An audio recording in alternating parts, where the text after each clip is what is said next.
Welcome to the Nintendo Rewind. My name is Cody Christian, and I'm joined by Josh Taylor, hosting the premier podcast covering all the biggest Nintendo news, announcements, and reviews. We're rewinding and recapping last week for Nintendo, but before we dive in, Josh, tell the people how you doing, man. You look like you're doing good. I'm doing all right. I've been a little nonstop, and I just threw on this old Santa hat and stuff I found at the last minute. I've totally put together. I'm doing fine. Doing fine here. It's kind of my own fault because you messaged me today. We had nothing planned for main topic yet this week. We were bouncing back and forth between a couple different ideas, and then Josh had an idea for doing, which by the way, teaser spoilers for later in the episode, doing a Christmas themed episode where we talk about our favorite Christmas stuff. And I threw on this Legend of Zelda Christmas sweater and a Santa hat. And then I told Josh, I was like, you want Christmas, Cody? You get Christmas, Cody, in all caps. And he's like, oh shoot, now I've got to get dressed up. So, he looks tired, says Detalo716 in the chat there. So yes. Is it accurate? My wife. Are you Yes. tired? Are you tired? Yes. Oh no, why are Very you good. tired? Very good observation. Why am I tired? The 2 jobs and just not sleeping anyway because I'd rather stay up and play video games too late. I understand. So some of it's my own fault. Okay, it's probably all my own fault. What's been on the itinerary for the games that's keeping you up late, dude? Oh gosh. Well, totally stuff that's not my usual forte. So I used to just avoid this at all costs, but my wife and a couple friends got me playing Fortnite every once in a while. Ooh. So they're in there. Is it the Sometimes I'll try Lego to drop or is in. is it just base Fortnite? Oh no, the regular stuff. I mean, me and Danielle, my wife, started playing the Lego version there a couple days ago, and it's kind of fun, just as an easygoing thing. But no, that keeps me up. And then I've been trying to get into, which again, I'm not a big JRPG guy, but I ended up getting Persona 5. And that one, the save points are so far apart, and I'm like, well, I might as well just keep going for a little bit longer, and this will help me slow down, and it just keeps going and going and going. So I that understand. hasn't really helped things either. I understand. I dig Persona 5, man, though. That is such a good game from a gameplay standpoint and the normal gameplay loop.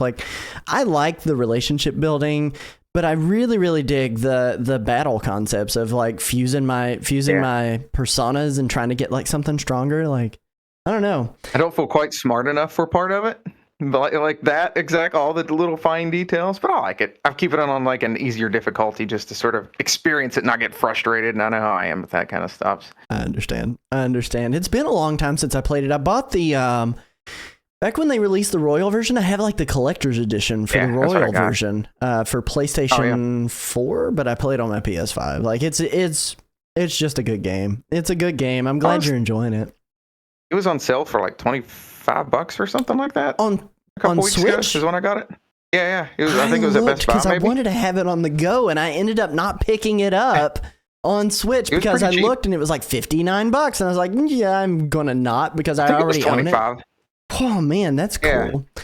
I may have to look and see if that's still on sale. I don't know. I want to get it to be able to play it on the go, and I don't want to buy it any other way than to play it on my Switch, because if I buy it to play on my Steam Deck, I'm not going to play it. I'm just not going to play it. Yeah. So I don't know.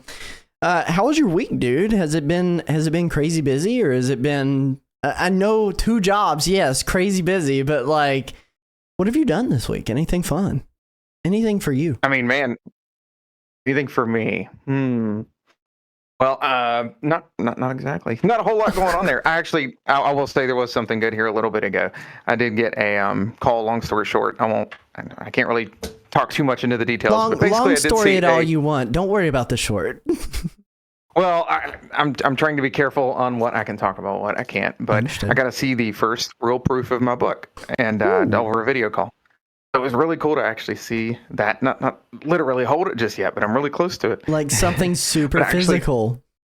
Yeah, it is. It needs a little bit of couple adjustments. It's that first proof, but it's basically what it's going to look like. So that was really cool to see there a little while ago. It was probably an hour or so ago. I got a call about that, so that was really cool. That's super cool, man. Yeah, and I've, hey, I've survived my other jobs. The Chick-fil-A one I actually enjoy. I'm not gonna lie. The second one's pretty fun, and well, it's a job, but I like the people, and they've been treating us really well. Like we've been getting, I don't know if I should tell on them. We've been getting all this food like every day for the last like week and a half. Like let's see, yesterday we got like Quaker steak wings. I'm eating someone else's chicken in the back here. For real, isn't that I'm like doing something that's like a sacrilegious. cardinal sin for Chick-fil-A, isn't it? Like, It felt really, really wrong. It was awesome. And then they're giving us like gift cards and stuff Thursdays. Great. oh man, dude, that's awesome. I see the wife in the chat this saying does you guys nothing. made Christmas cookies tonight too. So that sounds awesome. Like, did you guys do themes? Like, I know you guys usually do themed, but was it just Christmas or was it gaming or what'd you do? Oh no, this is at my mom. So this is just like it was mostly her and my granddaughter, my daughter. How old are So you? it was like I'm getting up there. I It's understand. going very fast. No, it was just normal like Christmassy themed stuff. Though me and the kid do have some themed stuff coming up here soon for Mario RPG. She's really getting into that, and she's got 6 of the stars now. Dude, that's So, awesome. That's awesome. We've got a little. It's cute idea good. for that. Is this like her Dorothy is- first time going through Super Mario RPG, or is? Oh yeah. This remake is. She's playing on the easier mode. I honestly think she can handle above that.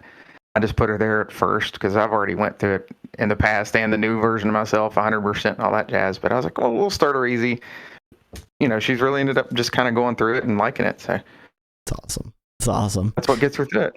I wish my week was as eventful as yours. I will tell you, my week was not. Like I was home most of it. I think I helped my wife with some photo stuff because she does photography. That's like her go-to job. And I stay home and help out with the kids and help out with her business and do the stream thing too now. So, but that being said, like we went out and we did some cheerleader pictures and that was okay. It was a couple hours last week. We had a birthday party at my house. I say uneventful, and here I am thinking of like all the events that we did. We had a birthday party at my house, but it wasn't a birthday party. It was like a Christmas gift exchange for her side of the family. So we did early Christmas gift exchange because my brother-in-law's girlfriend was in town, and they wanted to do it before she flew back. And I ended up I got a really, really cool like neon mushroom Super Mario mushroom light. I think I've seen those maybe. It's dope. I haven't had the chance to hang it yet. I want to put it up on, I've got a Super Mario clock in my game room down here. Yeah. And I want to put it up like right beside of that. And then I ended up getting the other thing I got that was my wife thought was super hilarious. Myself and my brother-in-law, my wife's sister's husband, not my wife's brother, my wife's sister's husband. We both got underwear with our wives' faces on them. And there's video of me twerking somewhere out there, like in I'm good. in court head. I'll send it to you. You know, you listen. You can go put it in your We'll private save that for bank. the OnlyFans. Yes, but we did have a cake. We had a cake. I got some candy that my sister-in-law brought me too, so that was really, really nice.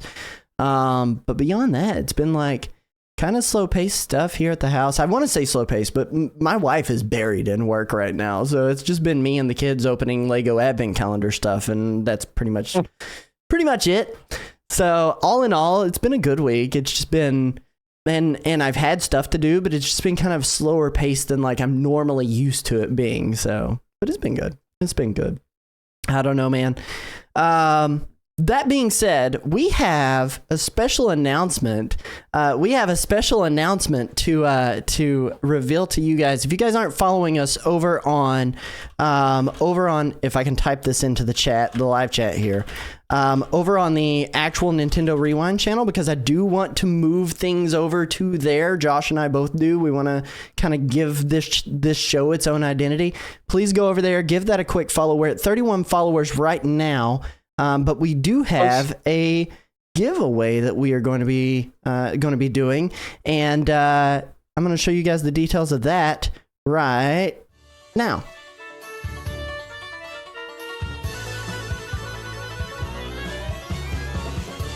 Nintendo Rewind would like to invite you to be among the first of our crew. To do so, you just need to follow us over at twitch.tv/Nintendo Rewind. The first 50 followers on that channel will be entered in for a chance to win their very own Bear and Bird duo, the Banjo-Kazooie amiibo. You must have whispers turned on Twitch in order for us to contact you if you are the winner. Certain terms and conditions may apply. Open to U.S. residents only. Limited to 1 entry per follow. Entries close once we are at 50 followers. And that is the giveaway. So if you guys aren't following that channel, please do me a favor. Go over there, give that a quick follow. We want to be able to move this over to there. First 50 followers are entered in for a chance to get that Bear and Bird amiibo, Banjo-Kazooie. It's something that's near and dear to Josh's heart. I do want to thank a viewer, Zach, who donated that to us to be able to give out. That it was Zach Adams, right? Yes. I'm just going to completely dox him, first name, last name. But I do want to thank him for giving us that and allowing us to be able to give it to you guys as long as we end up hitting it. Metroid Hunter 101 in the live chat also saying loving the Christmas spirit. Thank you for being here. An old co-host from a different show. Are you? So old co-host from a different show. But I feel like I've been caught. You have been. You're cheating on them with me. No, I'm just kidding. But that kind of wraps up the big us news for a little while. Do you want to take them around for the MyNintendo digital and physical rewards news, Josh? Sure. Let me get it all ready because you know how I am with being organized here. I understand. Listen, I'm a little bit behind on flipping things around too, so you're all good. Now, we're going to start with the sort of the giveaways here. So there's been a handful of them. This one's a little more vanilla, maybe. This one's wait a minute here. I'm sorry. We're not doing the giveaways. Okay, let me go back. You're good. Told you I've got things all organized here. Anyhow, the first one here, they do have some more smart device PC rewards. One up is the festive photo frames, as you can see there, with the little dog featured in it. Those are printable. You've also got the MyNintendo holiday wrapping paper. Those are 0 points. I'm not really sure how you're supposed to print wrapping paper unless you just wrap something in printer paper. It has to be a tiny gift, right? Like it's not anything near the size that you need to cover anything normal, right? I don't understand. I must be missing something. And then another one is wallpaper for the Nintendo Switch Online Game Boy. Picture, I guess, for like your phones or your computers. Now, here we go. That's what I was trying to get to. These sweepstakes currently right now. So this one's not as exciting as the past couple here. This one's for a game truck party sweepstakes. There is, of course, you can get 3 entries like all the other ones. This one's essentially just a game truck that you can get to come to wherever you are, and they bring all kinds of games and all that sort of thing. If you've seen these before, you probably know what to expect from what I can tell. One thing I've never understood with every one of these I've ever seen, and maybe this is different here, they always have like really old stuff, like the Wii U is still set up, or like the original Mario Kart 8 from like 10 years ago is still in these gaming trucks. Maybe it's just in the area I'm in. They don't even give any details on it though, other than like it's friends, like family really fun. Shown. Here's some plush seats and some high def screens. Enjoy. Yeah, so I'm not exactly sure what to think of that. Maybe there's a little more to it that they're not showing. I'd like to believe that. But if that is your sort of thing, it is up there. It only costs 10 platinum points for an entry, so it's not too bad anyhow. Physical awards, of course, there is nothing new this week. Last week was the calendar and what was the other one? It was the ornament that you're not going to get before Christmas is over. So, yeah, so it doesn't really matter at this point anyway. Unless you get it for next year. They are still up there though. So if you did miss out on it last week, I think those expire the first week of July or January. My gosh, not July. What month Something am I living in? I don't understand. So, but if you did want to get those and you missed out on them last week, or maybe missed the news last week, go check it out there. Still a handful of other things that's been up there for a little while, like the little Sparks of Hope keychain. I've got like 2 or 3 of those for different reasons. Listen, I've done multiple Splatoon bags.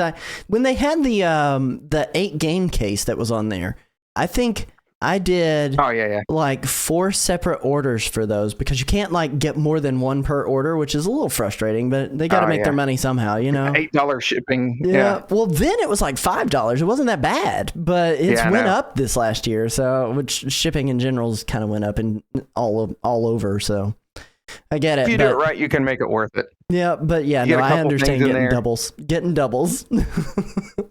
Yeah. Yeah, for sure.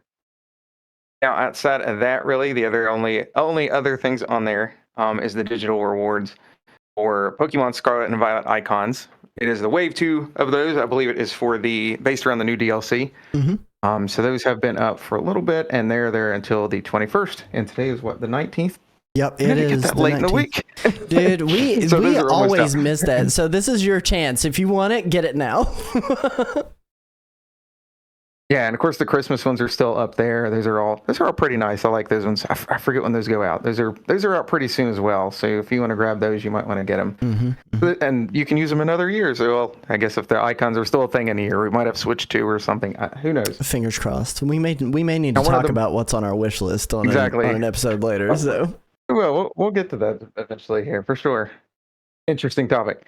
Yeah, the other thing actually that I almost forgot there is there's a game trial right now for you all who don't know, is basically a little set time period, like usually about a week or so, where you can play whatever the little featured game is. This one is, and I'm going to say this wrong, Suika game. I wasn't going to save you. Yes, it is Suika. It is watermelon in Japanese. A watermelon game. Suika. Yeah. Suika desu. That one actually goes out on the 20th. So tomorrow, that trial is done. Granted, I think it's only like $3 on sale right now. And it's very simple. It's just one little like puzzle or what do you really call it? I guess a little puzzle game. So there's not a whole lot to it, but it's actually really good. All three of us were playing it here. It's pretty addicting. So I think it's worth $3 if you're into that sort of thing. Please give it a shot. Amazing. Mrs. Nerdwire and I call her Mrs. Nerdwire. Courtney and I, we were picking that up back when it was hard to find on the American eShop, and I've completed one watermelon in my time. I haven't done that yet. Playing it, but I put in some hours on that game, and it was well worth the $3 that I spent on it. So if you think you can speedrun that, download it. I wish you could see like your friends' high scores. Like it's just like a general, high scores everywhere in your own. But there's not really like one to just see your friends. But that's okay.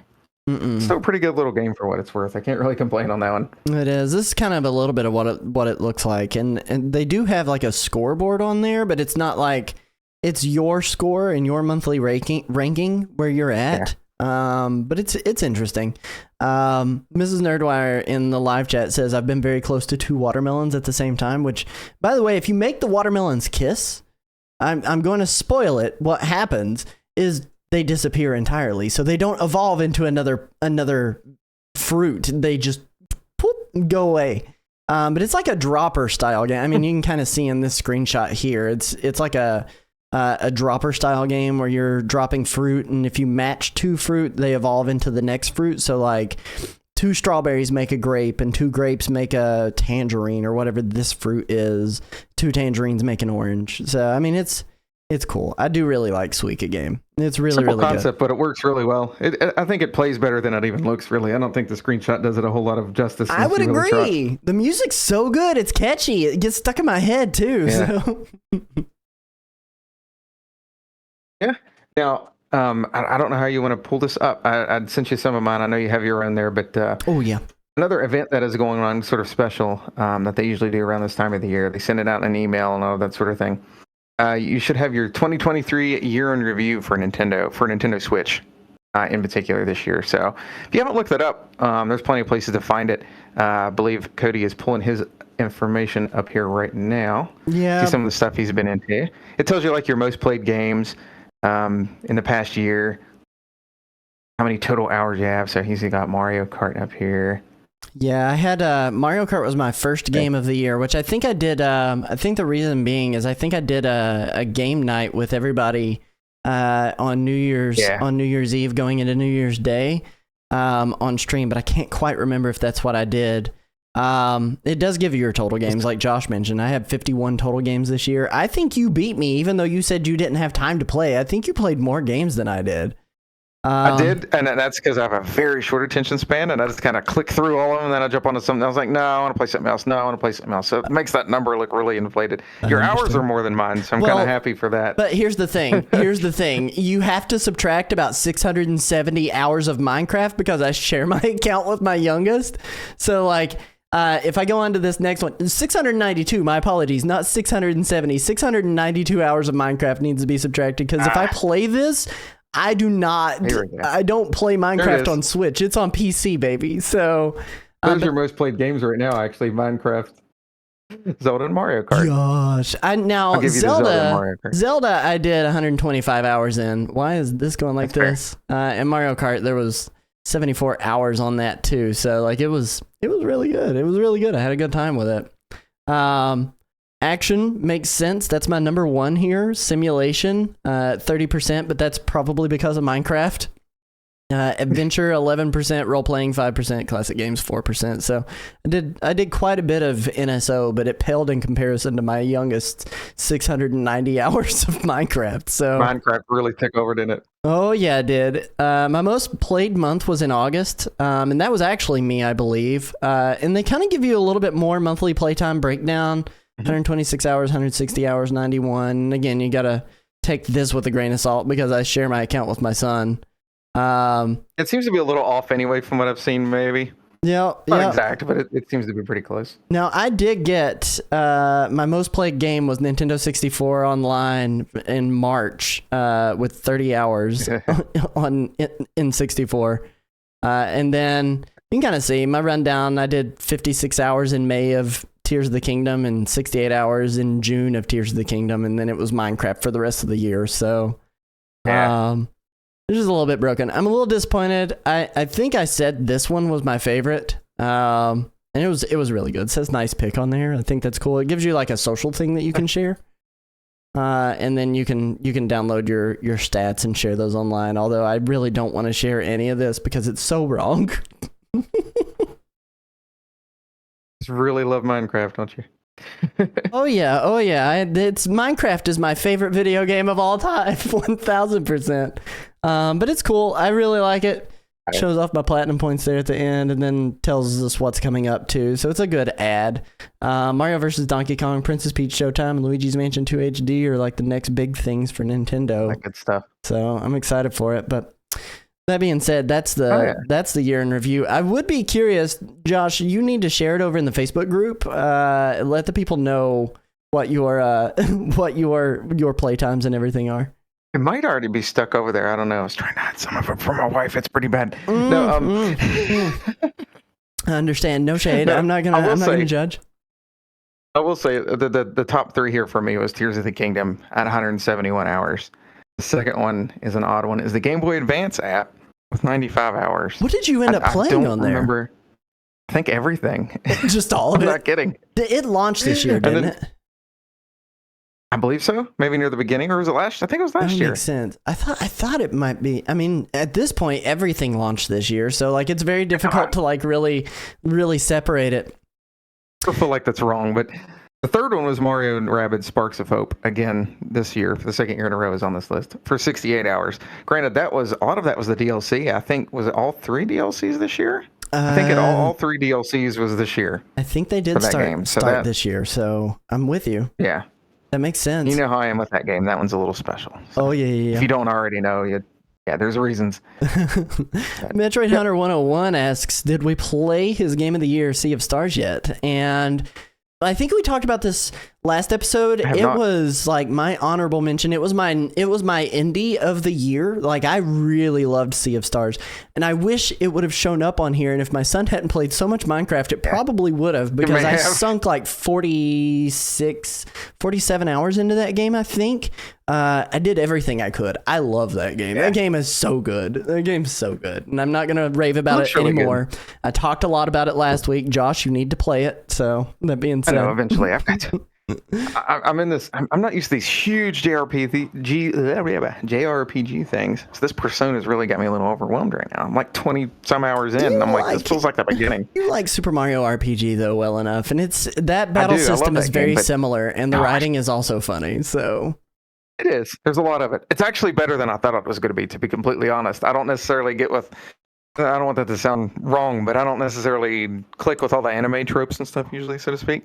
But there's a lot of like really good English voice acting in this, and the jokes and stuff still mostly land. You know what I mean? It doesn't feel off. Atlas did well. Yeah.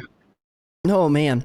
Well, that kind of wraps up the digital roundup and the events for this month. I'm thinking about pulling in some of the Pokemon events in terms of gaming events, because I feel like some people might want to know that. If you guys are in the live chat and you're watching and you want to know what's going on in Pokemon, let me know. I will tell you there's a Paradox Delibird that is available to raid this upcoming week.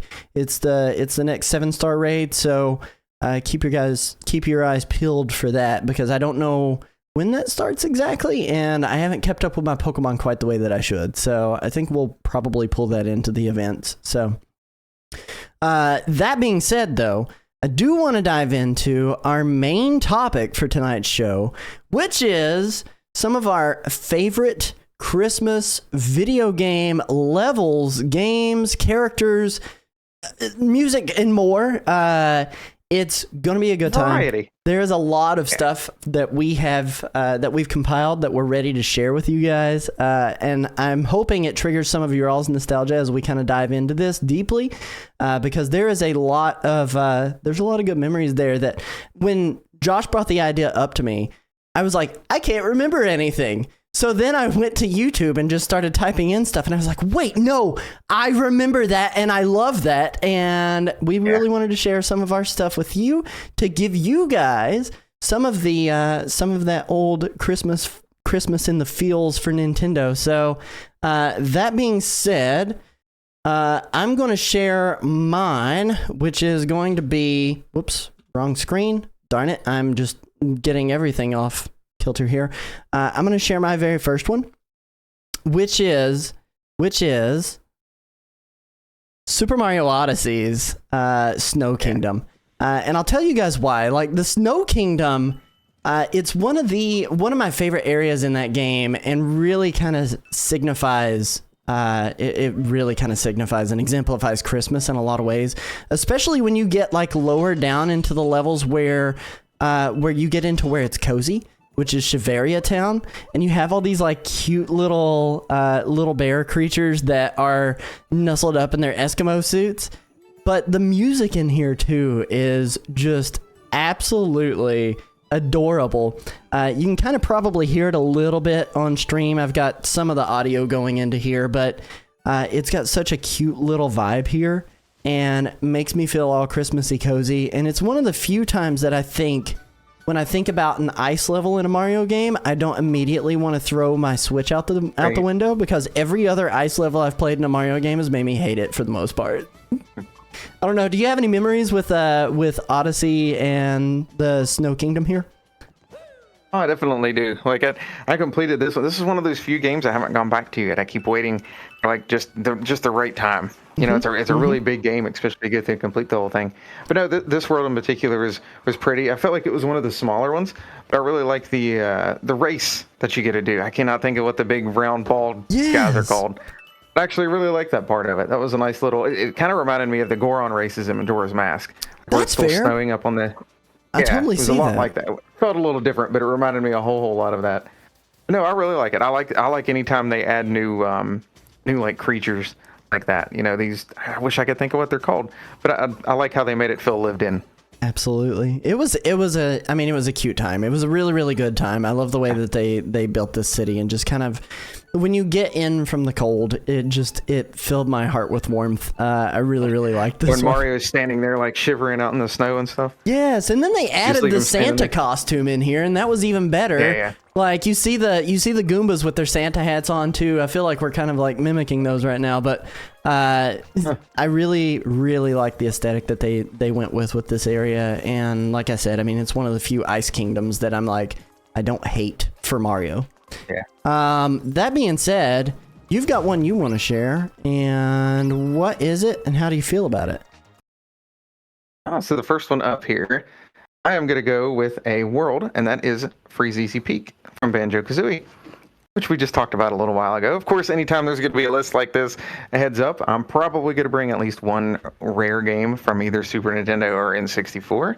And we're just going to go ahead and get that right out of the way right now. And there might be another one. But yeah, so Freeze Easy Peak is one of the first really big winter Christmassy kind of themed worlds I actually remember playing in just about any video game, really. And I think they pulled it off really well. Even to this day, I still like going back and playing that. The music's really upbeat.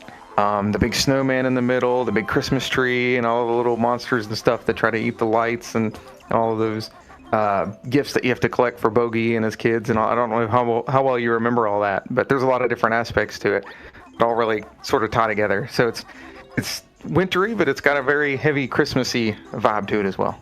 I'm actually about to commit like a cardinal Josh Taylor sin and tell you that I haven't completed Banjo-Kazooie.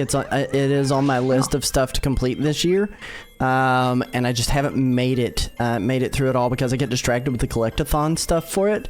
I spend quite a bit of time collecting Jiggies. I really enjoy this game and the whole vibe, and it's one of those rare titles that I don't feel... Rare titles? Yes, pun intended. That I don't feel like my inputs are getting eaten. A lot of times with these rare titles, I feel like they're not very snappy or quick to respond, but this one in particular, like, it feels really good to play. Look, Donkey Kong Country and this is like it for me when it comes to that. Ooh. But we'll talk. Anyway. That's fair. I'm committing sins here, but I did like this vibe, especially like when I went back and I watched quite a bit of this gameplay. These Christmas lights were super cute.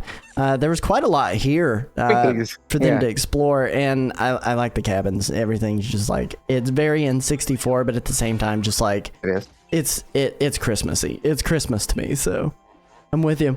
And of course, there was this cave and the big ice key. You might not know what I'm talking about, but there's always that huge ice key like hidden behind this big wall that you could never get to as a kid. Like you wanted to know what it was for. It hinted at it being used in Banjo-Tooie, which kind of was a little bit different. But yeah, you never could really reach it in that game until there was sort of a cheat to reach it. But even still, like, it was just kind of added a little bit of mystery behind it, gave you something to look forward to. Like, I will say too, like this level in particular is probably the best like actual Christmas themed level in any video game. Like a lot of stuff's just snow, you know. Yeah, like they don't pull off Christmas all that well. It's always just Ice World, and this like leaned heavy into that like time of the year, and I like that they went heavy and hard with that. So. Live chatter in the chat, Sierra Storm 94 says Christmas cozy. Yes, that was the exact thing I was looking for. That was you get to turn into a walrus, so that's always a good thing. Ooh, walrus. Spoiler. So the next thing that I wanted to talk about was a music composition from one Toby Fox, and it is the Undertale Snowden Town theme. From Undertale. This song, again, like, oftentimes you just have like snow areas, and for the most part, Snowden Town is that. Like, it's not Christmas, it's not themed around Christmas, but it is themed around snow.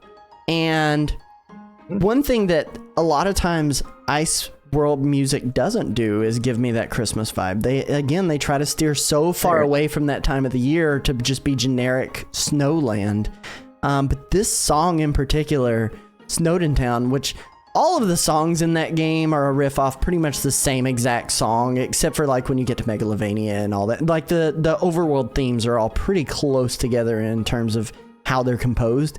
This one really hits me in the feels and gives me that Christmas vibe. You can kind of hear like a little bit of those bells, muted bells in the background, and they did a really good job bringing in the strings and what I'm gonna call the xylophone-y style, like piano, tiny player piano kind of sound. I really love that music, and nothing says Christmas to me like a good, like, feel-good song, and this song puts me in the spirit to want to be with my family and everything. I don't know why, but it just does that. Yeah, I totally get what you're saying with that one. Yeah, a lot of his tracks are phenomenal in that game, actually. So that one, I'm trying to remember it off the top of my head without, before I heard it again. And it's special. It's similar, I guess, to my own next choice. I don't know if it was any inspiration for it, but let's hear it. What I'll is go ahead it? and jump to that one. So the next one's the snowman theme. I believe, actually, looking back at it, I couldn't remember which one it was from, but it's from basically the Mother series. I think it's actually in all three of the main ones, if I remember correctly now. But in particular, there is one in Smash Brothers that I think is really nice. There's some other remixes online I've found. But it's always just a really calm and just really pretty song. Like, you can hear it in the SNES Fun or in the GBA, depending on which one you look it up on and all of that. But no, if you haven't heard it before, it really fits that. Kind of like you said, it's that just desolate, like, snow land kind of atmosphere, so to speak. Absolutely. But I've just always really liked that one. I actually used to have it on like a little remix thing where it was just kind of like just calm music, Absolutely. It's almost like that lo-fi beats to chill and relax too, except this is like NES, SNES beats to feel like you want to be with your family too. Yeah. Like I said, I don't remember if it was the Smash Brothers one in particular, or another remix I'd once found on YouTube or something. But there's some really nice versions out there of it too. That's just really chill. Just really like that one. That one always stuck out to me. I really, really like this too. Like I love Earthbound, and I never really a lot of times when I've played Earthbound, I've played it on my Game Boy for the most part, and I've played it without sound, which is probably a mistake just in general. So, but I can tell you, like, some of the tracks in this game are just absolutely amazing. There's a guy, he actually has done almost all of my music on my channel, and I've done a song with him as well called Hot Dog JPEG. But it's Eric Ladd, and he has a full-on Earthbound music album, which is Boundless. But like on first listen to for this specific track, like I was like, man, where's the Christmas at? And then like as it goes through after the first 10 or so seconds of them doing the build up to it, and you start hearing those bells and come in, and you get to hear a little bit more of that composition. Like it was, I was like, okay, I see this and I can feel this. I like this too. I'm with you. Like it was like, oh yeah, no, there's the Christmas. Oh man. This is one of these with these series in particular, I guess, to add to that, maybe to prove my point a little bit further with this particular track, is with most of these games I played while I was on like work trips. So I was like in a hotel for a week or two. I remember I played through like most of the series that way. So it was just, some really almost like kind of like lonely music, if that makes sense. It is kind of lonely. I feel what I'm saying there? Now that I'm listening to it that way and putting it, oh my God.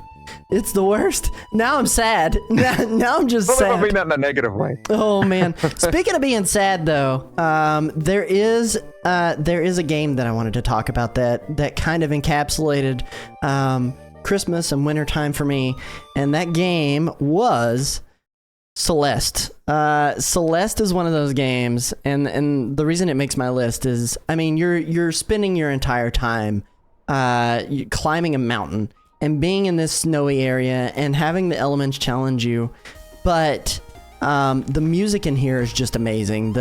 It is a tough as nails platformer, which I really, really love, because I like a lot of Kaizo Mario, and that's what I spend a lot of my time playing during my free time anymore. I don't really do it on stream because it takes me forever to progress through a level half the time, and nobody wants to watch me struggle. But there's another reason why I haven't played Celeste on stream yet, is because it's a very similar environment.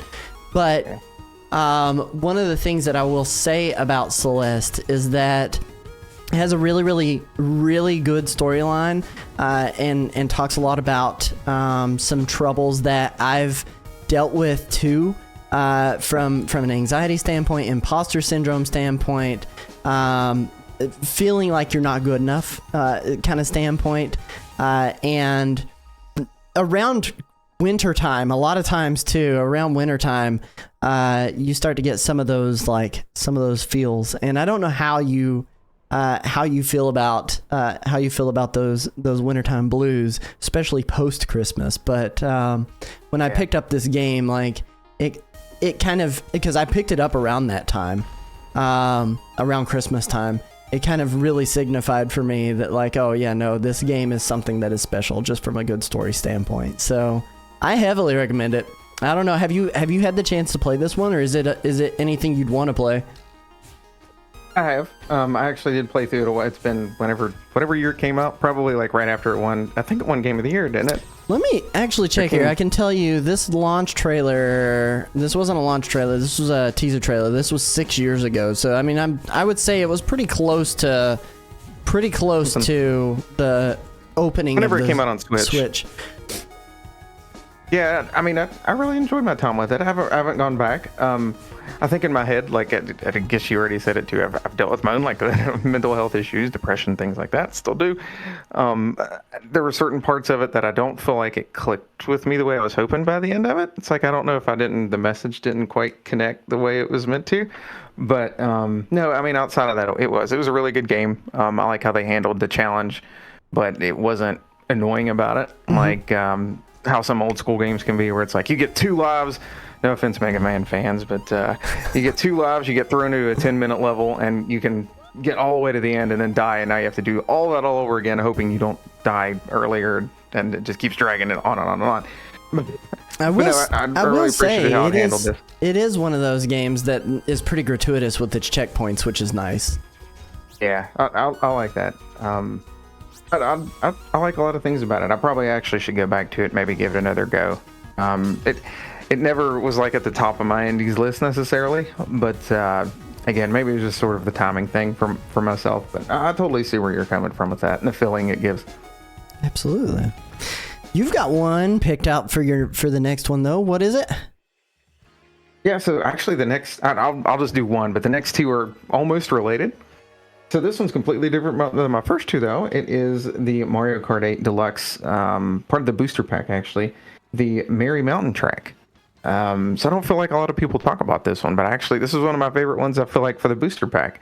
I just think the theming for it's done really well. The track's, nothing's really wrong with it. No, there's no big problems with it. It's nothing super fancy, but I like it.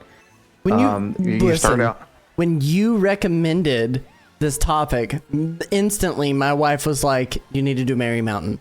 And I looked at your list and I was like, I can't do Merry Mountain. Josh already has taken it. But I'm with you 1000% right there behind you. Everything you're about to say, I agree with wholeheartedly. Well, like you had mentioned with something before, you don't really see a whole lot of like Christmassy kind of theme stuff. And I understand like things like this are made, a lot of it's made in Japan and some culture differences and things like that. So you don't see it as much. But no, this one just really has that like Christmassy feel to it, more than just winter. I feel like is kind of rare, and I feel like they did it quite well. One of my favorite parts of it, of course, anything I feel like with a little village in it like this always scores some points for some reason for me. We've already named like 1 or 2 things that has a little village in it, and I have another one. I know of at least one. Right. You start out in this nice little Christmassy town, and then you work your way up the mountain, and at the top of it, there's that big hill. You go back down. But my favorite part is the big train that's just flying around the track near the end of it. I love that part of it. It's just it's very pretty. There's not a whole lot else to be said about it, but I really enjoy what they did with it. I agree. I mean, like they went whole hog with the Christmas theming on here. I mean, peppermint candy canes. You have the giant gifts that are chilling. The toy train. The shopping baskets that are the ski lift kind of stuff that you could ride on in the background. The music is so good. Like I am about this one. I love this Christmas village. Like it is. I want to live there. Oh man. But I'm with you, man. If you don't have this was a DLC booster course pass course that came out December last year as well. So very, very good. Very, very good track. I heavily recommend picking up the booster course pass, not only for just this course alone, but like there's a lot of, there's 96 total courses in Mario Kart nowadays. Oh, yeah. So like get the booster course pass. You're doubling your game at that point. Yeah, it's worth the cost. I believe it is. Even if the graphics don't look as fabulous as some of the originals and things, and some of it is based off sort of that mobile look, I guess. Right. I really don't notice it that much. I don't think it's that big of a deal. No, I'm with you. I'm playing Mario Kart, Mm-hmm. Moving on to the next one, I've actually got a commercial that I picked out, and this is random. It's random. I get it. But I'm going to back this up and I'm going to bump the audio so you guys can all hear it. It's got a little bit of artifacting because it's from 2001. Yeah. But I'm just gonna let the commercial speak for itself, I think. I want a Nintendo GameCube with Luigi's Mansion, Wave Race Blue Storm, and Super Smash Bros. Melee, and Pikmin. This holiday season, let Dr. Pepper play Santa by giving away thousands of incredible new Nintendo GameCubes. Look on specially marked packages for your chance to win instantly. I know what this is. Quit messing around. Let's go. The Nintendo GameCube giveaway, only from Dr. Pepper. So this was like a collab with Dr. Pepper that had came out at the time, and I absolutely lost my mind for that commercial because I wanted a GameCube so bad. Now, granted, GameCube wasn't doing like the greatest back then. I think you could probably pick them up for like between $50 to $100. A console from Nintendo for $50 to $100. But then like Dr. Pepper tried to help boost its sales. They did this whole giveaway. I was blown away by the fact that that man was mistaken for Santa Claus, and he had a line of people that were lining up. He's just a Dr. Pepper soda pop delivery dude. Like, it was just like, that's hilarious to me. But they really sold it. I really liked it. It was just a whole list of games, and I kind of had that same similar list, so I related to that dude that had like that 1990s grunge era hair that was going on in that commercial. I related to him super hard. So, I don't know. Do you remember that commercial at all, Josh? Or is that like... I remember a lot of Nintendo commercials, but I don't really remember that one very well. And whenever I think of Nintendo and Dr. Pepper, I think of the old Donkey Kong 64 ads with that. Do you remember those? Oh no, I missed those. That's just what I think about. Dude, we've got to do a full commercial breakdown level, like episode. Like it's got to happen. Mrs. Nerdwire in the chat saying she loves Dr. Pepper. We're a big Dr. Pepper household here, so I'm currently consuming a Dr. Pepper strawberries and cream zero sugar. Not a sponsor, but Dr. Pepper, if you're listening, this episode is brought to you by them. If you're listening, I would not turn it down. I love Dr. Pepper. That being said, diving into something else that you love, what's up next on the list here? Oh, so we are on. Why did I think that one was mine? So the next one here actually is another racetrack. I actually didn't list these this way on purpose, but it is from the best kart racing game on the Nintendo 64. I still love you, That's Mario a hot Kart 64, but that is a this hot is for Diddy take. Kong Racing. But anyway, this one is the Frosty Village track in particular. I like the whole snow or wintry world in that game. But Frosty Village, I think, is the best one here. So, as you can probably see, there is another little village that you drive past pretty quickly here.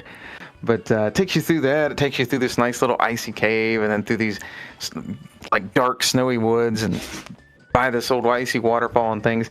This one just sticks out. Or I guess it's aesthetic at the time. It is the Nintendo 64. But also the music, and heck, I just love this game, and why not go ahead and sneak it in here somewhere? So there you go. That's good enough for me. I don't blame you. Diddy Kong Racing, like I understand the appeal for it. It actually gives you missions. It gives you variety of vehicle choice. It's challenging in a different way than like Mario Kart 64 is, where Mario Kart 64 is kind of just, it's like you race around a track and you get items. Like that's it. I understand, and I wish that I had played more of this when I was a kid. I didn't own this one. So I would go to, there was a neighbor that I grew up by, his name was Cameron, and I would be able to play this at his house. He came over to my house to play Mario Kart 64. But this game, I mean, it's super cool, and I really do like this course. The music's interesting choice to me, though, because it has like this like boppy, like, I'm trying to think of like what genre you would call that, but it's not like traditional Christmas music, but everything surrounding it is Christmassy with the peppermint candy canes again as your pylons for the end of the course. So I don't know. I dig it. I dig the aesthetic. That does bring me to my next one, which is all of Animal Crossing. And when I say all of Animal Crossing, I mean every single Christmas in Animal Crossing they've done.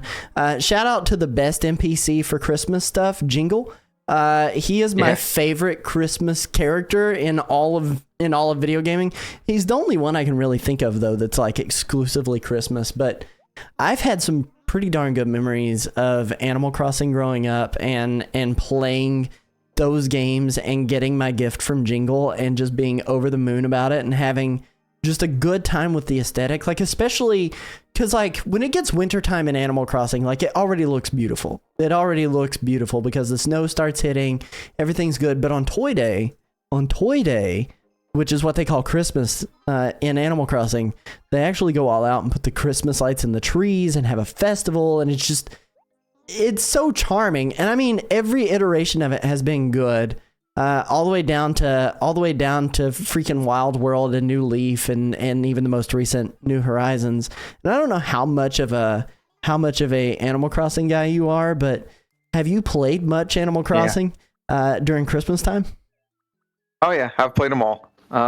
Heck, I think I even played the phone game some at Christmas time before. So yeah, I've definitely experienced this one a couple of times. It's one of those events that's tempting to go back to, even like when the latest Animal Crossing is a couple years old. It's like, oh yeah, that I could go in and go find Jingle or whatever. And it's almost like New Year's probably does that a little more so for me. But but no, I definitely enjoy that. It really makes me wish like New Horizons got updated every year with new stuff with that. I feel like they could do a lot more with that. Right, they did the singular update for it that first year for Christmas, and then there's not been like a serious event that's different. So I don't know, I'm with you. Like New Horizons, which that's what I've got playing on screen right now, the New Horizons Animal Crossing is very, very good, but I do miss the days of old school Animal Crossing in some ways, because it is very different from this. Like, it's very different from this. Yeah, I was gonna say, shout out to the look for, I believe it's the original, what we call the original, the GameCube version, just how it looks, especially like at nighttime when it snows. I'm not sure what it is. It almost looks more realistic. For lack of better words, maybe. I can agree. It just feels very, I could agree with that. I like it. I like the atmosphere it sets. Absolutely. It's kind of dark, but I like it. It is, but it is homey, and at the same time, like I love the aesthetic of the snow on the ground. I just think it's cute. Oh man, for you though, what's your next one on the list? Okay, so I gave this warning before, but I promise this won't be like 3 of my items every time, but it is another rare game from the past. This one's from Donkey Kong Country 3, so a lot of people may not know about this one. I played the heck out of these games as a kid, and I don't know if I fully remember using this as a child until I was a little bit older, like I think when I found out about the cheat later on. But there is a Christmas code you can put in on the first little file select screen there, and you type in Merry. You can look up the rest of the instructions there for it if you want to do it. But like you may be seeing on screen, it changes the bonus stages. It changes the music to something upbeat and sort of Christmassy. I think there is 2 different tracks maybe for that. And then the little victory music is different, has like bells and stuff. And depending on the bonus level you're playing, you could, like, instead of green bananas, it's gifts. Instead of the stars, I believe it is like Christmas ornaments and things like that. So it's something really small, but it's just kind of neat they added it in there. It's like random too, isn't it? Like that's kind of it is off the wall for. They never, like the other games don't really have anything like that. Not really at all. The first game has a snow level, and it almost got included in this list. That snow world from there, and there's a snow world in this. There's a big snowman boss that was really cool, but kind of had to go with that particular code. I always like pairing it with the collar one, if you know what I'm talking about, where you get to play as the alternate. Yeah, because Kitty has like a green shirt on, and Dixie's is like purple, which I guess isn't super Christmassy, but it kind of fits. No, but I like it though. Like I like the purple Dixie. I like purple Dixie. If I like Donkey Kong Country 3, I still very much do. I know it's not everybody's favorite, which is fine. 2's my favorite, but no, if this is one of those games you want to go back to and just sort of have a little bit of a different aesthetic, make it feel a little bit different, I recommend going back and typing in a few of those codes, that being one of them. Absolutely. Even if it's summer, just give it a go. It's a nice little bonus they hit in there for you. Absolutely. I would agree. I really like Donkey Kong Country in general, but like 3 was one that I missed because I had the first 2, but I didn't have the third one. And honestly, it's one that I missed because at the time, I didn't even know it existed. It wasn't something I was going out of my way to look for. Video games were different though back then, where like sometimes something could release and it was in a series you loved and you had no clue that it released because there was no TV ad for it or something like Sometimes that. it was harder, yeah. The Nintendo internet. Power kept me up, and my dad, but yeah. So I didn't get Nintendo Power till I was in the GameCube era, and then after that was when I joined. My grandma got that for me. That was actually a Christmas gift. My grandma got me a 12-month subscription to Nintendo Power during the GameCube era. So like I do miss that. I miss that. I don't want to take us too far off, but were you ever an insider on Nintendo's website? I wasn't, and I wish I had been. I wasn't. I've missed it. I want to see man. who else. I want to find some old ones. Like I can't remember everybody's name. I was Sonic 727 on there because, you know, I got into Sonic Adventure 2 Battle at the time. So, if you were a Nintendo insider, let Josh know what your username was so that way he can reconnect. Camp Hyrule, you know, all that stuff. Maybe we can talk about that some other time. But yeah, just it's all kind of coming back to me now. Absolutely. My next pick was actually the Super Mario Bros. Wonder, and this is a fairly recent release. This is Super Mario Bros. Wonder's Snow level music. There's the title for this track is literally just snow, but it's another one of those tracks that kind of gives me that same feel like Snowden does. This is a lot more upbeat than the track from Snowden, and it has a lot more of that hoppy, punchy, like Mario style music to it, but like it's charming. It's so good. And that winter level, the big one that I remember is the one that when you get the Wonder, the snowman that you are riding on, he starts turning and you're riding him as you're going through. But this music was so punchy, and you had the Out of My Ways. Those were the new enemies that they had that kicked the big ice blocks. Those were in there. Like, I love this game, but they did snow music right too. Like, they did snow music so good. There's a lot of themes in this specific game that I don't necessarily remember either. Like, it's not, I hate to say it, but pretty much the Wonder themes that they do in here are like, that is pretty much the only thing that I will say sticks out to me in terms of soundtrack. But this particular track is just, it's so good. It's so good. I don't know. I'll have to go back and listen to it again. I mean, I love the game. I wish there was a little more to it even, but no, I'll have to go back and listen to that one. I know the level you're talking about. That one's a whole lot of fun where the snowman starts rolling up and you can actually, I believe it takes out one of the flags, not to spoil too much, but if you let it do that. Yep. That was in the Fluff Puff Peaks area, I believe, if I'm remembering correctly. So it's like the second world that you can get to. So it's cute. I recommend you go back and play that. Like I've played through that game 100% completion twice, including all the standees and everything. And it's really good. It's really good. Love that game. There's another Mario game on our list though here for Christmas stuff, and it's your next choice. Yeah, I'm realizing we made a pretty big list here, didn't we? We did. But no, I guess to go over this one a little quick, because if you could really dig into the weeds here, you could go on a little while. This one's from Paper Mario 64. It is the Shiver City area, which again is another Christmassy village thing. We have something with wintry villages, I guess. But if you played it before, you probably know what I'm talking about. The big murder mystery. Well, I'll just leave it at that. I really don't want to give it away for anybody. This is a 25-year-old game. Just spoil it for people. I know this is old, but I really don't know if I want to spoil it completely. Maybe don't listen for the next 15 seconds here. But of course, it's not an actual real murder, with the mayor. But no, spoiler done for now. But no, I just really like how this one was handled. It was completely different from anything else you had seen, and it was really, really jarring to go in there the first time and find what looked to be a dead person, a dead penguin, in the back of his house. That's hilarious. That is hilarious. But yeah, again, points just for being a wintry village, I guess, because that seems to be a thing around here. Hey, we'll give it to him. I've got a full game coming up on this next choice, and it kind of sticks with that points for being a wintry village kind of situation, and it's 1080 snowboarding.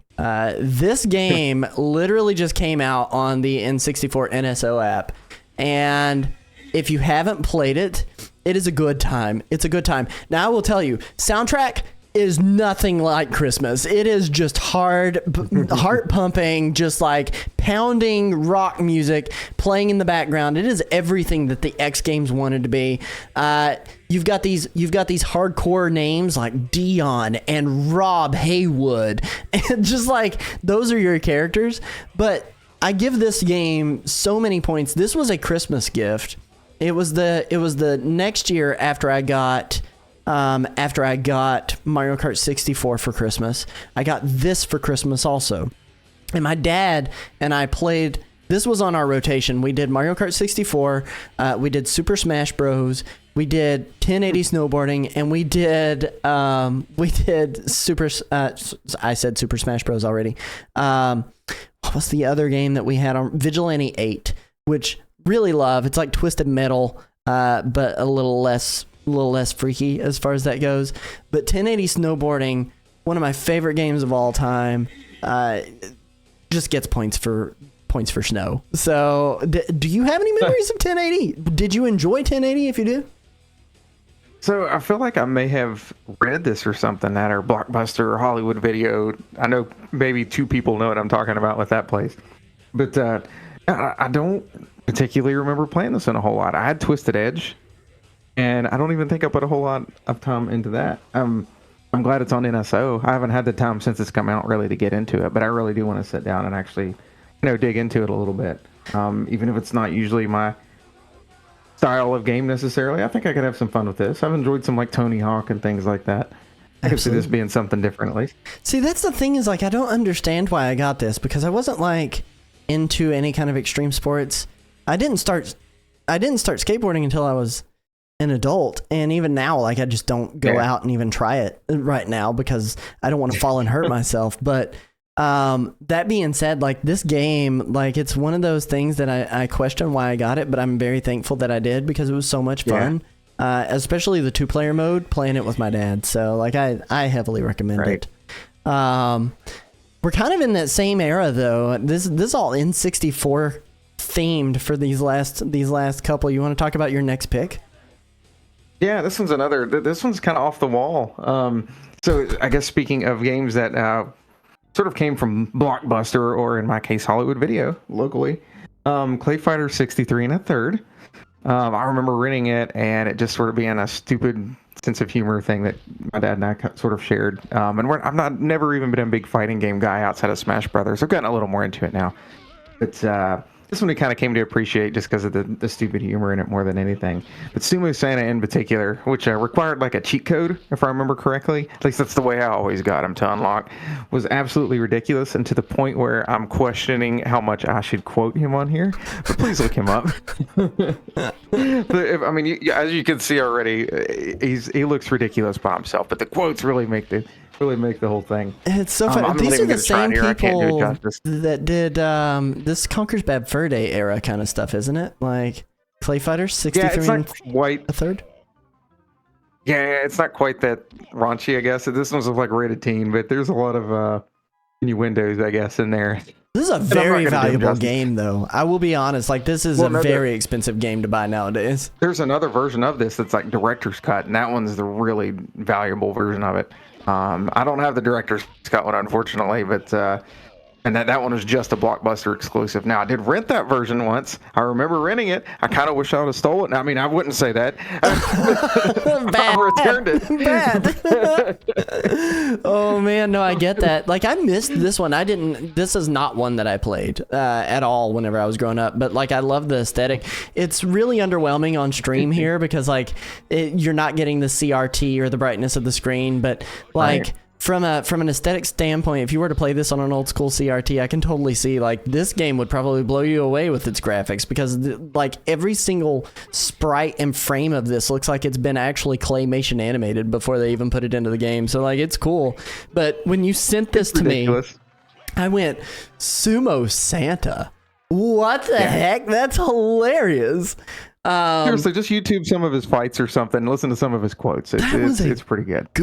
A good character. Hang on one second. We're not going to just listen to any of his quotes. I'm going to pull up some of his quotes because I'm curious now. Sumo Santa quotes. We've got a moment here because I'm curious now. 63 and a third. I'm not awake enough to even attempt it right now. And to be honest, I believe his voice actor, I think it was Jim Cummings, if I remember correctly, which is a big deal. That is a big deal. Hang on one second. Let me see. Sumo Santa...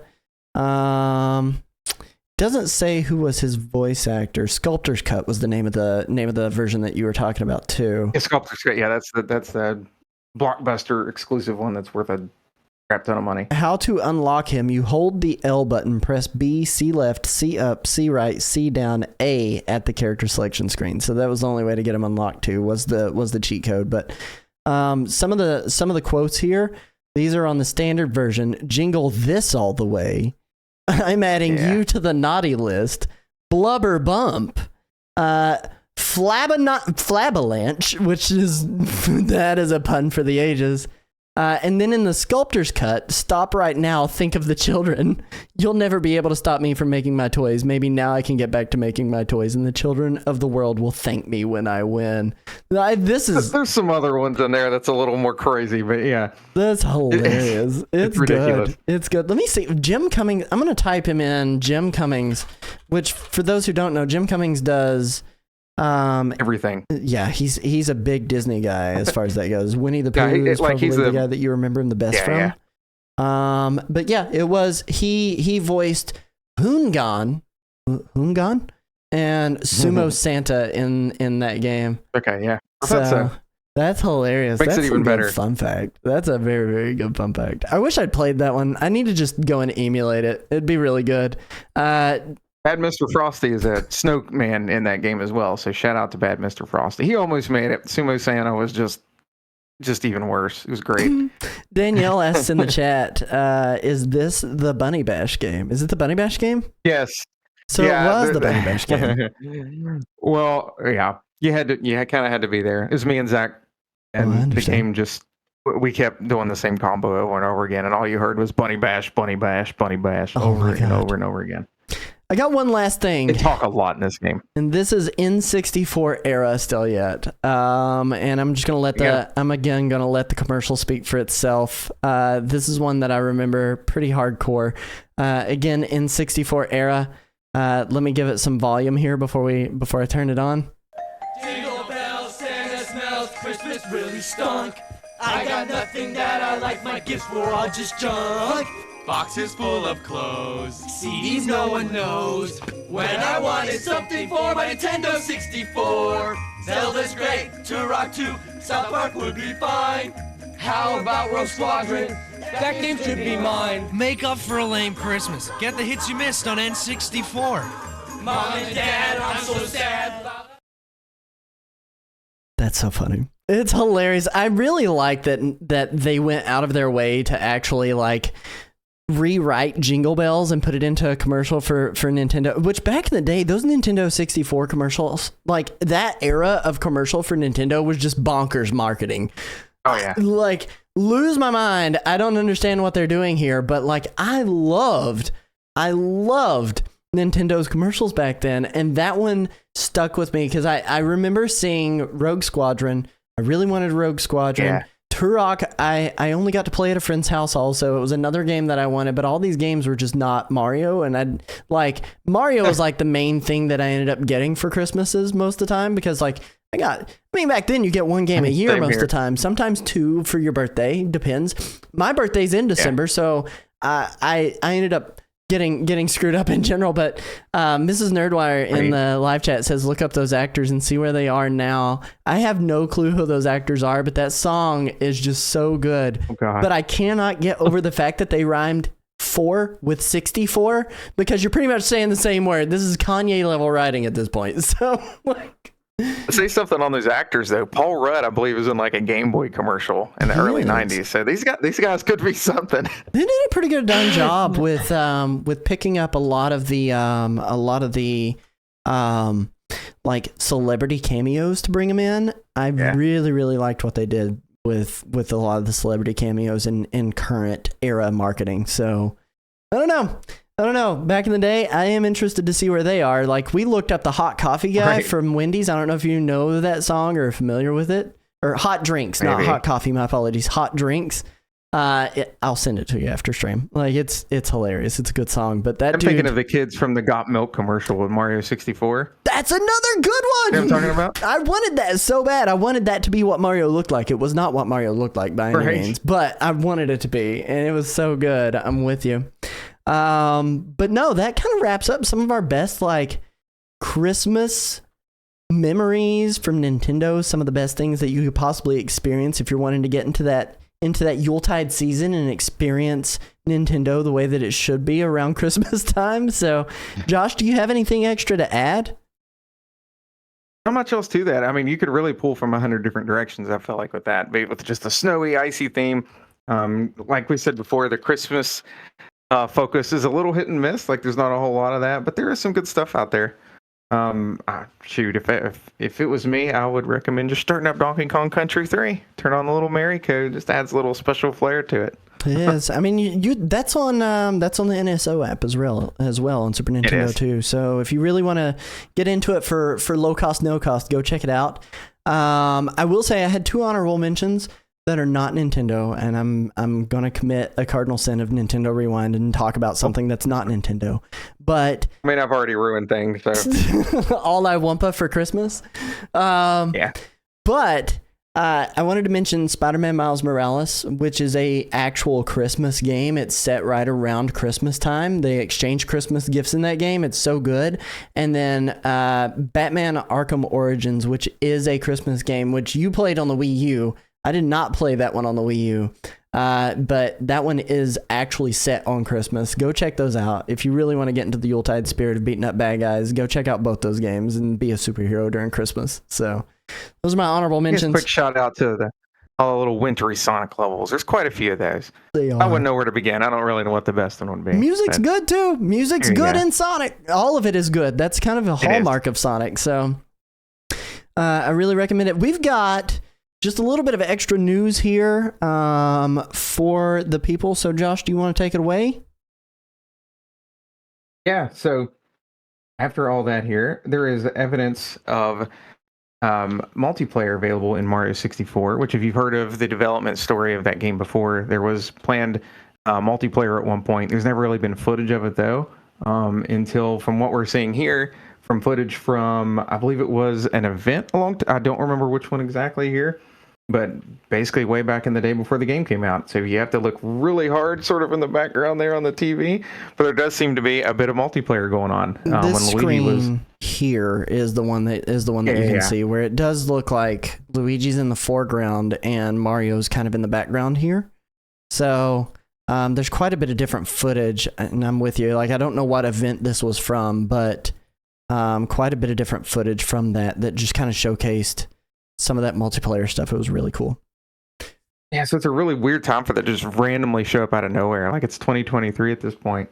And I don't know if someone found this on an old VHS tape or what it was, but here we are. It was in there at some point, which if you looked at, I usually try to avoid talking about leaks and things like that, just out of respect. But if you look at that, I mean, there was pieces of Luigi's character model still in the game file. So this just sort of adds to all that. Mm-hmm. It was really cool. It's really cool. I'm excited. Yeah, it's always cool to find out weird little things about a game you love from like 20 some years ago. Mm-hmm. But no, on to the next one here, though. Jack Black is currently still waiting for news for the Super Mario Brothers sequel for the movie. It doesn't seem to have been greenlit even yet, but which I don't really know how Hollywood works with that. It seems a little odd because I know that movie is really successful. And both critically and commercially, it did really well. So I'm hoping they kind of get the ball rolling on that one.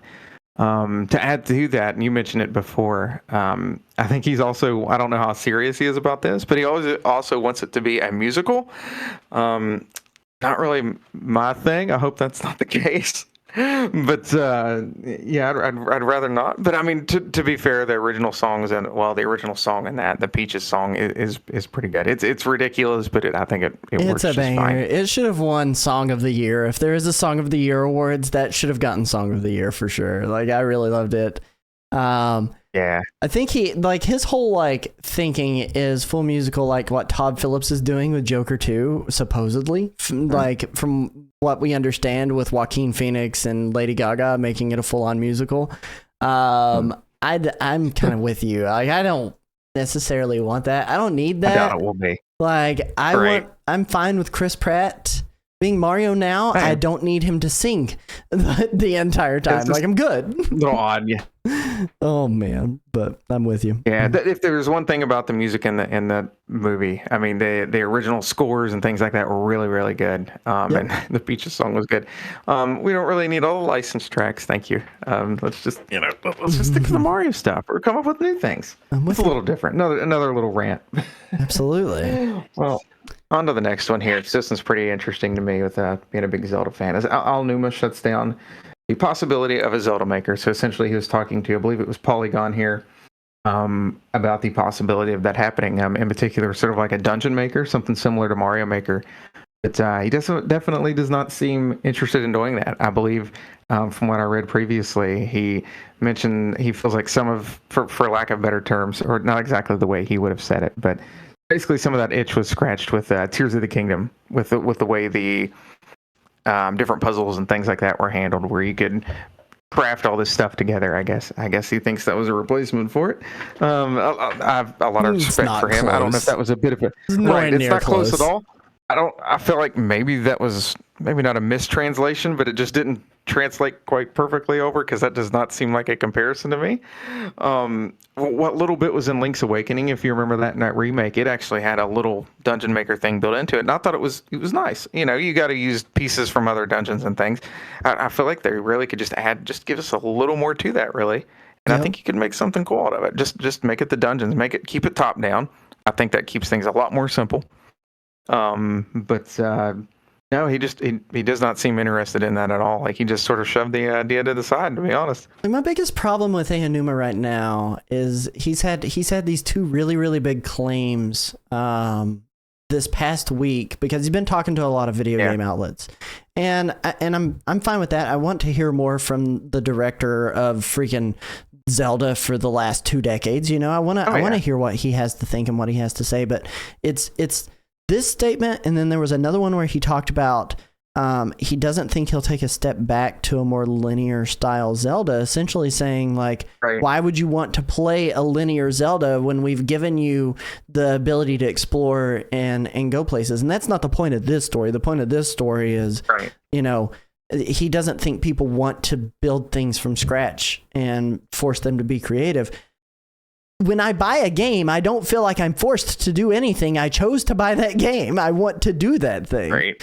And very much in the same way, like traditional Zelda, like, dude, like Aonuma, who am I to argue with the mastermind, I guess, but like, for sure, the dude, I think he's a little bit off base, and he's talking more so from a perspective of what I think a developer wants, and not necessarily from a perspective of what I think we as consumers or gamers or fans of the series would want. And I don't know, it's like, that's twice now this last week he said something that's kind of rubbed me the wrong way. I don't want it to fall into like a big trap that I feel like a lot of AAA games do, or is like, hey, the more hours we add to this, the better game it is. You know, or the more budget we shove into this thing, the better it is. But and I love Breath of the Wild. I love Tears of the Kingdom. Like, they're way up there on my list for me. But I'm way more likely to replay rather, like Ocarina of Time or Twilight Princess or something, some of my other favorites, because I don't always have 150 hours to sink into something. You know, and I might just kind of want that nice set story, you know, and you can add a little more openness to it. But you know, there's obviously a difference between what we had before and what we have now with it. Not necessarily that one's maybe always better than the other, but I would be fine if it got a little more somewhere in the middle, maybe. I think it's like everything with moderation. You know, Calamity Nolan here in the chat says, especially with Tears of the Kingdom, they very much showed that they have no idea how to tell a good non-linear story. And like, I think that is kind of true, agree with him. That was kind of one of my big complaints when we talked about our games of the year, is that like the story kind of fell apart because you've seen so much of it already, and then you're getting re-educated every time you do a new dungeon in that game, like on the same stuff that you just saw, and all the surprise reveals. Because I mean, spoiler for the next 2 seconds, turn your ears off, but I got my Master Sword out of Zelda's forehead well before Weird I sentence. completed my dungeons, you know? And then it was like, Yeah. oh, well, who is that? Blah, blah, blah. You know, it's like the story didn't, it was, I didn't run into that one, but yeah. you know, Yeah. like it was frustrating from that perspective. But that being said, like everything in moderation. And I think you can release a linear top-down or a linear 3D game, and people will buy the crap out of it. People will still love it. Part of the enjoyment is the fact that sometimes limitations spurn more creativity and make a game better. That can make a game better. And in the same way, sometimes having no limitations and doing Zelda Maker would make a game good. And I think he's wrong in two fronts. That I think there are people out there that would like to do Zelda Maker, and I think there are people out there that would like to play a linear Zelda game. I love it. So yeah. But that's my rant. I'm sorry. I kind of stepped into that and was like, no, Anuma, you're wrong. No, I completely get you on that. I mean, I love Mario Maker. You know that. I can't get enough of just making stuff. Right. I would absolutely love that, and I think that's part of, like you said, with limitations. I think sometimes can come like a new level of creativity, and that's part of why I love it. Right. You don't feel as overwhelmed with it, honestly. But, no. Again, I guess not to sit on that too long. As for the next one here, and really the last one on this list. Now, I am not as familiar with his name, so I'm probably going to butcher this horribly. I believe it's Hideki Kamiya? Kamiya! Yeah, you got it, dude. Kamiya, there you go. He was talking some about why he left Platinum Games recently. Now, I know you are a lot more familiar with a lot of their games than I am. I know, they work on Bayonetta and Wonderful 101, Beautiful Joe. Honestly, I haven't played through a lot of those. Those are the big ones. There was one. Those are the big ones. Yeah. Yeah, those are. There was one in particular, I believe. I think, is it Okami? He worked on that as well, Okami. Maybe? Yeah, I have played I think I made it about 15 hours into that or so. That's a good one. But yeah, maybe go ahead and take the reins on that one. I know you're a little more familiar with him than I am. Yeah. So a little bit of his history there. I mean, we kind of talked a lot about his the games that he directed. He started at Capcom, but then ended up doing co-founding Platinum Games and became vice president as well of the studio's development teams. But he recently left, and one of the big reasons that he cited that he left, which I thought was the most interesting line in this entire article, because he was talking with IGN. IGN asked him, you've talked about it already to some degree, but why did you decide to leave Platinum Games? And the big headline here is, my work with Platinum Games was based on a relationship of trust with the company. I decided to leave because I felt that the direction the company was heading in was different from my beliefs as a developer. Without that element of trust, I couldn't continue working here. So I left. And that way I could continue working in what I consider to be the right way. And then finally, the last thing I want to state here, I don't think of games as products, but rather as works of art. And I want to put my artistry into games and deliver games that could only be made by Hideki Kamiya. Like, it's crazy that the company that he co-founded was, and I know, like, when you co-found and then you go public and then you've got all these different branches and now you're a bigger conglomerate, your vision does not always match the direction that a company is going in. But for him to just leave this company that he started with his friend is absolutely crazy. And I mean, it was amicable. I mean, they even asked, what his business partner Atsushi thought about it, and they talked about it for months. There's various different things. It does kind of bring into question, like, what I think the future of Platinum Games is without his kind of vision, and my hope is that they continue doing innovative things in that action genre, because most of what they've done, I mean, it's all been, I hate to call it this, but it's kind of all been action beat 'em up style in some ways, but those games are, not to be a pun, but they are wonderful, and they're something that I think he's got a good legacy, and I'm excited to see what he does on his own, but I am not as excited to see what Platinum does without him. So that's kind of where I'm at with it. I don't know. Do you have any extra thoughts, Josh? Not really on him as much. I like I said, I'm not as familiar with him. He seems, I believe I heard something about him before. He does seem very interesting. Very, there's maybe not a great word for it because I don't want to sound negative. I don't know him well enough. But yeah, I am interested to see if the company goes a completely different direction without him there. Yep. You could see something completely new and interesting out of them. What they've had before, again, like I said, maybe isn't necessarily my forte, but who knows? And maybe even him, apart from them, can be something completely different we haven't seen before. I respect some of what he said there with, believing them to be more works of art than just a product. Mm-hmm. There was a quote he said a while back, and I can't remember what it was now, but he may be a little full of himself. Granted, he may have deserved that, but it is what it is. Artists often are. Yeah. No, I'm with you. That's okay. Oh man, the word you're looking for, by the way, Nolan says in the chat, is diva. Maybe that's what it is. Yeah. Oh my goodness. I was trying to be polite. Yeah, maybe you're right. That's super funny. That's super funny. We've got some upcoming games and dates getting ready to roll out though. There's a game that finally got a confirmed date, and that is Saga Emerald Beyond. I need to turn this down because playing audio, but Saga Emerald Beyond, it's the new entry in the Saga series.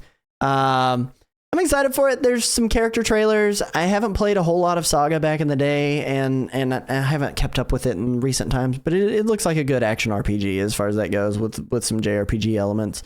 But that is April 25th, 2024.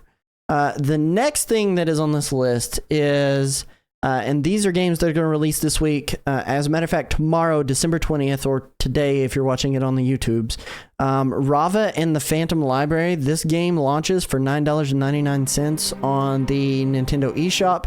Actually very excited for this game too. It kind of gives me these like old school SNES, NES platformer vibes. Gives me like a Shovel Knight, Yacht Club Games kind of vibe. You play as like this witch that's also an owl, and you're doing this really, really crazy cool platforming.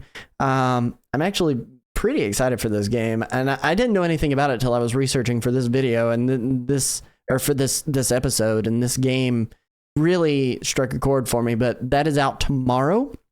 If you like it, you can go check it out on the eShop. It is available there for pre-purchase, I believe. So, and then the final game on this list that we wanted to highlight that's coming out this week, and this is out December 21st. This is 3 minutes to 8.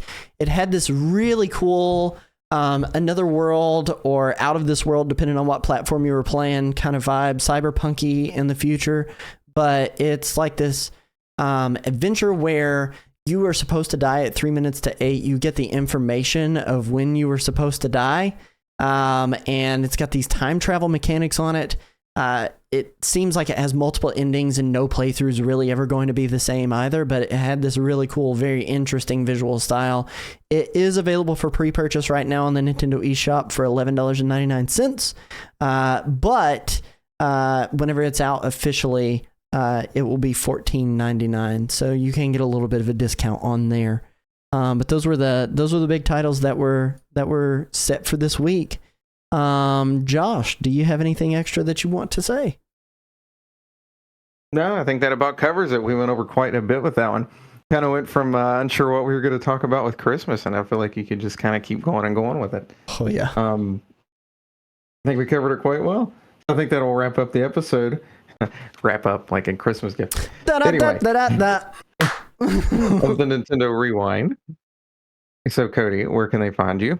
So they can find me on Threads, Insta, and TikTok at Nerdwire Plays, and here on Twitch nearly nightly, right here on this channel, streaming games. I'll be live again tomorrow night at 8 p.m. We're doing Good Boy Galaxy, which is like a new GBA game that launched a couple of weeks ago. I've been making my way through. We're solving problems through the power of friendship on the Game Boy Advance, so it's kind of cool that there's a new game in 2023. But what about you, Josh? Where can they find you?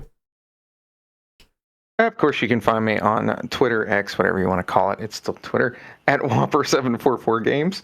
I'm also on Threads as well, at Whopper744. Most places you can find me as Whopper744. Of course, you can catch all of our episodes in audio form on Apple Podcast eventually. Videos are on YouTube, usually the next day at the Nintendo Rewind. Right now, you can also join our Facebook group at facebook.com/groups/Nintendo Rewind, and visit our social media page as well on Threads, which is at Nintendo Rewind. Thanks for watching again, and remember you can also catch us live every week Tuesdays at 9:30 p.m. Eastern Time on Twitch. For now, it is on twitch.tv/NerdWirePlays, and don't forget to subscribe to the new channel there for Nintendo. Oh no. Oh no, we lost him. He's gone. It died. It went completely black. Don't forget to go over there and follow Nintendo Rewind. We're doing a giveaway. It's our first 50 followers. I'm going to play this. It is a tradition at this point. It is. So I'm going to play the giveaway video, and then when we come back, I'll be back, hopefully with Josh.